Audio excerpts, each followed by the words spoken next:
Have you ever had one of those jarring moments of realization, that startling flash of awareness that you were not only aware of God, but you wanted to know more about God just in that moment?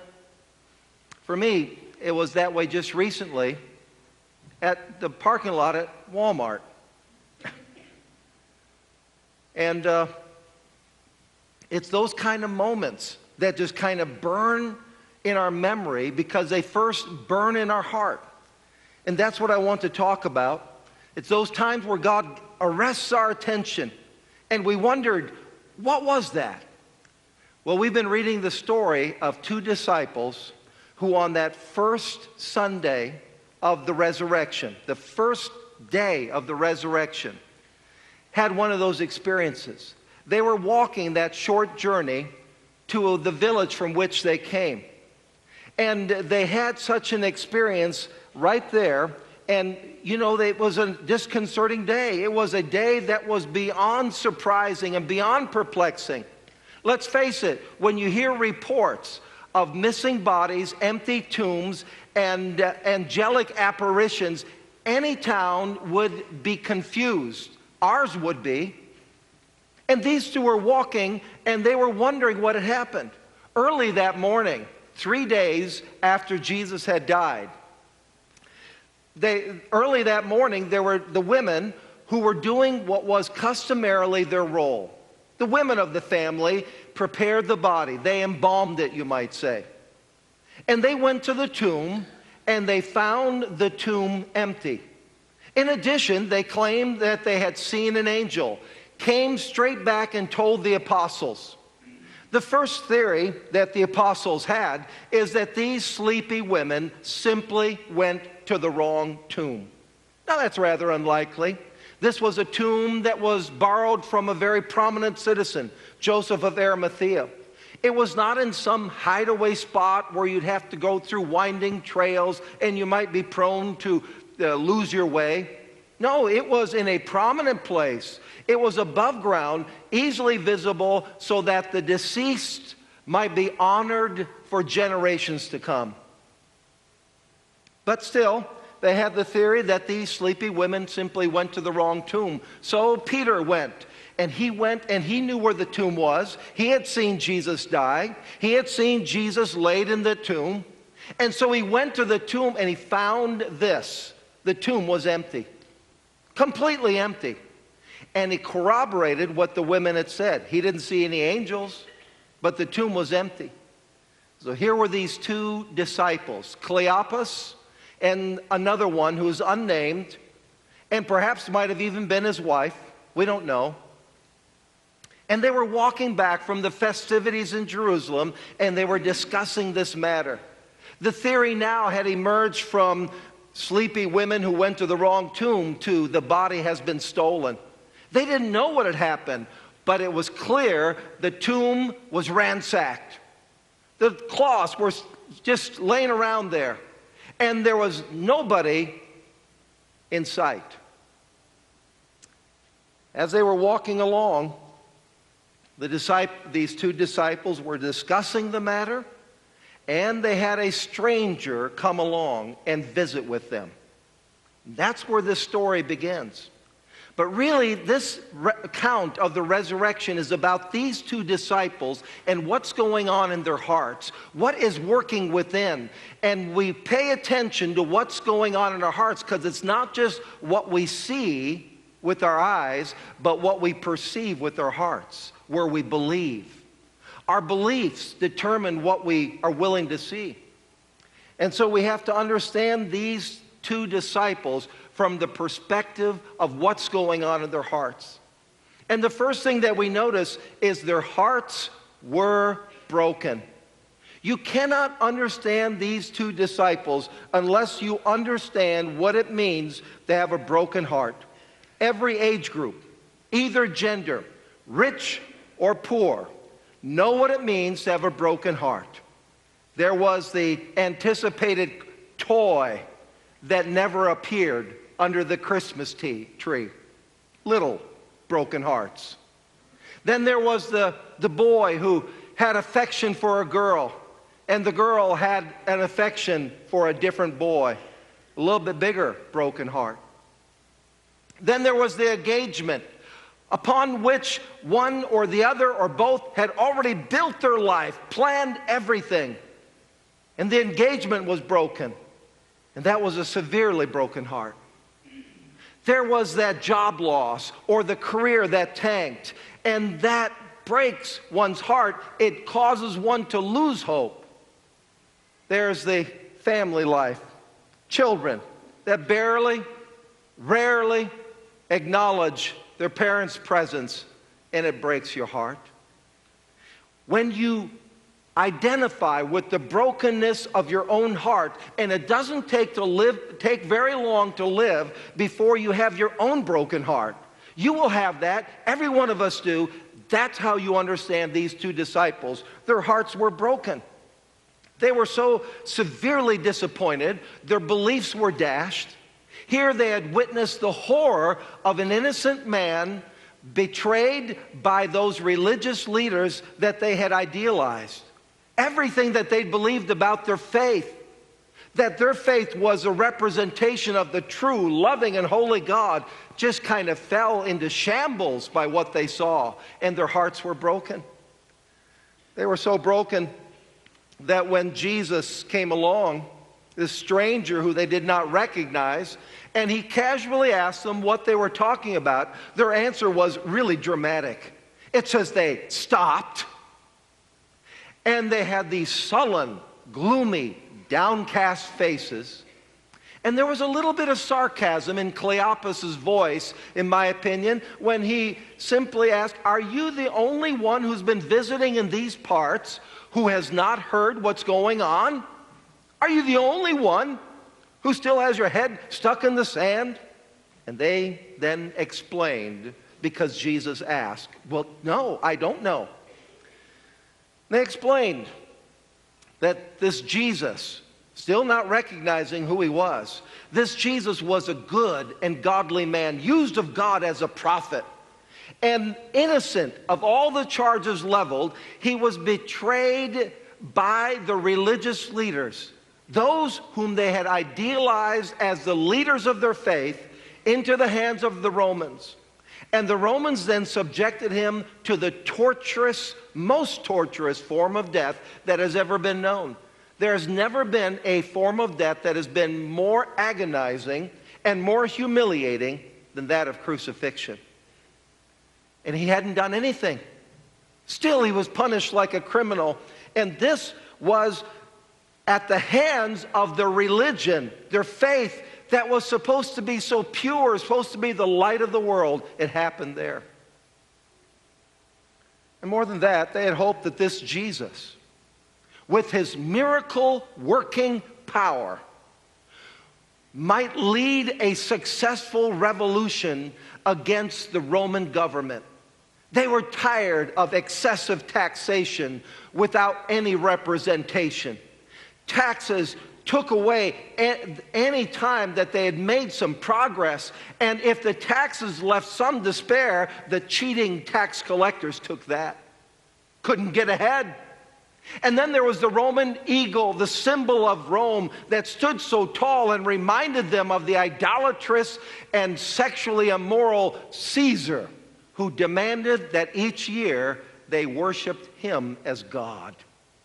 And to Jews, that was particularly distasteful. It was abominable. You know, they thought, Jesus, with his miracle-working power, he could liberate us from Rome, because the Roman army would surely have no chance against the one who could calm the storms of the sea. Heartbroken. Their patriot dreams were disappointed. They, on a weekend that should have fulfilled their hopes, they were dashed. And they were disappointed with their faith, with their country, and their own dreams had been set aside. Then on top of that, here were these women who claimed that they saw angels, and these angels said, "He lives." But Peter went and he found no one, just an empty tomb. Stolen body it must have been. their hearts broken, and the question that the first disciples asked was simply, where is Jesus? Where is he? When our hearts are broken, where is Jesus? That reminds me of a lot of the questions that people ask today. Where is Jesus? When life creates hurts, when people who have suffered enough suffer some more, where is Jesus? When our hearts are broken? The question is asked all the time in the face of suffering, where is Jesus? For if Jesus lives, if God were really with us, wouldn't enough be enough? And wouldn't there be an end to this suffering? Why this brokenness? Where is Jesus? People ask, where is Jesus? In the face of disappointment in family. For if God were with us, as the name Jesus means, if God were with us, wouldn't family life be a whole lot easier? Wouldn't my children obey me if God were with us? And wouldn't parents always live up to their expectations if God were with us? Sometimes people believe certain things about God, and they find that they believe things that God is supposed to make life really easy, make it a pleasure to live, make life such that, we're just, hey, you ought to come to my faith because my life is better than yours. And in the face of that, we have those times where our life does not seem so easy, riddled with conflicts, sore throats. And then the people whom we thought were models of faith, that we thought were supposed to be examples of everything, they disappoint us.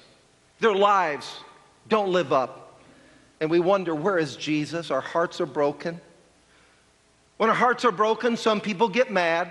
Some people simply drift away. Others just live with a diminished faith, and they still stay in the form, but their faith is really diminished, and their hearts are broken, and we ask, where is Jesus? It doesn't take many years of life before you come across that, and you know that. Or maybe you're plenty successful, but you claim the credit because you haven't seen one evidence that God did anything for you, pulled any strings, put anything in your lap, and it was all by your own hard work, and you wonder, well, where is Jesus? And it angers you. Life is broken, life disappoints, and we don't know where Jesus is. Well, the problem turns out, again, with our heart. Not just that we have a broken heart, but our hearts are blinded. They're blinded. Here Jesus came up to these disciples who had a broken heart, was right there with them, even explained the scripture, and their hearts were blinded. They didn't recognize him. They didn't recognize Jesus. And the problem was recognition, not reality. He was with them. They didn't recognize him. Because Jesus is alive, he always comes near us when our hearts are broken. Psalm 34 verse 18 says, he is close to the brokenhearted. He saves those who are crushed in spirit.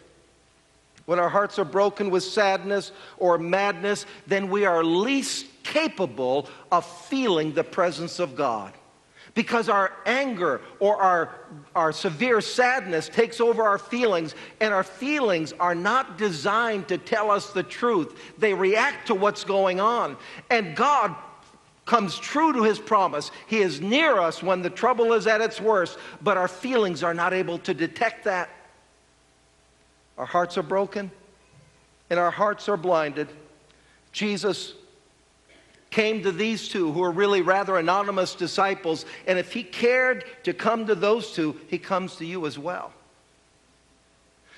But his hearts, they did not recognize him because their hearts were blinded. It says that their eyes were shut, but it doesn't say that God shut them. Something shut their eyes. Something disabled their ability to recognize Jesus. And we don't recognize Jesus very well either. God draws near us when we are hurting, but we're so caught up in our hurt that we don't recognize there's God already bringing in loving friends to surround us, bringing in people with the right scripture to establish our faith, bringing someone with a song that buoys our faith. And there is God doing all these things, and we say, where is Jesus? Because all we feel is our hurt. Why didn't they recognize Jesus? One word will explain it. That word is distraction. Their hearts were blinded by distraction. Maybe they were distracted by the confusion of that morning. I mean, it was just kind of a turmoil. These ladies come with a report. Peter goes, no angels, no Jesus, but the tomb is empty. What happened? We don't know. It was confusing. And when we live through times where there's a lot of confusion, a lot of changes, most of which we did not anticipate, we easily become distracted, and we may not recognize that God is right there with us. Perhaps it was their prejudice against the women. The women said that they had seen angels, and the angels said, he lives. But they were prejudiced. It was a time when women were not so believed. And you say, well, are we still in those times? Well, of course not. We believe our wives, right? Husbands. Amen? Amen? We got a problem. They didn't believe the women. And maybe they were distracted by their prejudice. Maybe they were predisposed by their own logic. I mean, this isn't logical. Dead people stay dead, and we don't know what's happening. They're predisposed. So therefore, the only logical explanation is someone stole the body. And by their own logic, they were distracted from the presence of Jesus. Could be that they were fixated on a false expectation. They had expected Jesus come and to liberate them from Roman control, especially taxation. And I know what month we're in.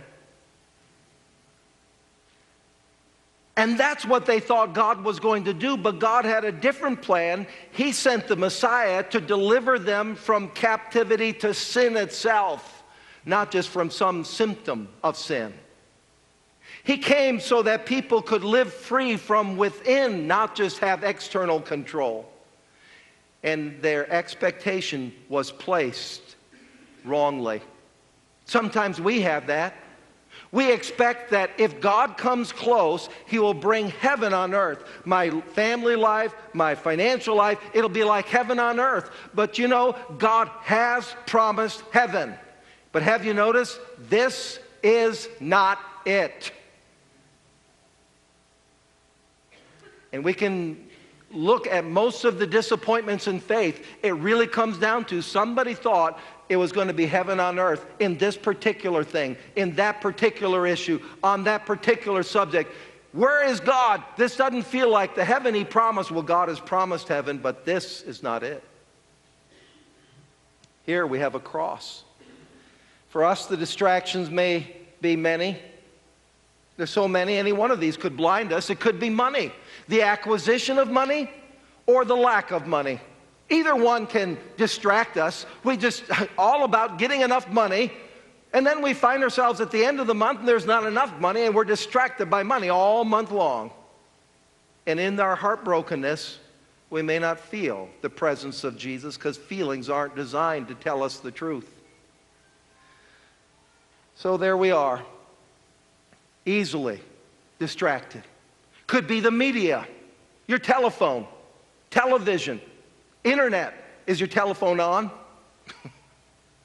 You know, sometimes I get more worried if Easter happens during the NCAA tournament, because then the resurrection may be mistaken merely for an upset, and it's far from that. We might be distracted from relationships that are not in the will of God. And when there's a romance that does not help us know God, that romance is clearly going to distract us. And when our heart breaks, we may not recognize the presence of Jesus. He's there. It's recognition, not reality. Blinding distractions of all sorts. Too busy to focus on what's important. Blinding distractions are the culprits for spiritual blindness. The hearts are blinded. Distractions do that to our lives, and yet God wins out. Because in the midst of our blindness from distraction, there is hearts that were burning. Hearts that are burning. It's those moments where God reveals something to us and our hearts burn within us. Were not our hearts burning within us when He talked with us on the road and opened the Scriptures to us, said these disciples to each other? The stranger said things from Scripture that resonated to a very deeply held faith, and they yearned for more, and that yearning for more was evidence that Jesus was with them. They were just blinded from seeing it, but their hearts burned. You yearn to come to church because somewhere deep inside of you, you want to hear some truth from God and that He's speaking to you. And it may not be this worship service, but there are those times where your hearts burn with yearning for what only God can deliver. Cleopas and his wife insisted on Jesus spending the night. They were actually exercising the sacred right of Middle Eastern hospitality. You never let a good person stay on the street, stranded out there by himself, because it was too high risk. The risk of a mugging was imminent. And in fact, they could not go on and just let Jesus walk on like He was intending to. They had to say, no, you must come in. They prevailed upon Him. They wouldn't say no for an answer. And it wasn't because of that sacred right. For they could have very easily just said that, hey, why don't you stay with us? Thus fulfilling their offer, their sacred responsibility. And then Jesus would have said, no, I'm going to move on. So, well, okay, maybe next time. And they go back in and say, oh, I'm so glad He's not staying. I'm so tired. I just don't want any company tonight. No, they didn't. They prevailed because they had a yearning for what truth only God could provide. They had been having that, oh, God moment all along, and they had to satisfy their burning heart. In our distraction, God plants situations in our lives, people who come our way that leave us with those startling moments of realization, the sudden flash of awareness, and we usually respond to those by saying, oh, God, why didn't I see this before? Might be the death of a family or a friend where suddenly you see all of your life, how it ends, how it began, and you see God at both ends, and in between you say, oh, God, I need to change my life. I need to do something. I've gotten caught up in the small things all around, trying to make a go of things. And I've lost track of what's important. As a funeral of a friend. That happened to me this past week when Pastor John DeSanto died. Pastor John spent time with me every week some years ago, just to disciple me, to mentor me. He taught me to trust God when you couldn't see what God was doing.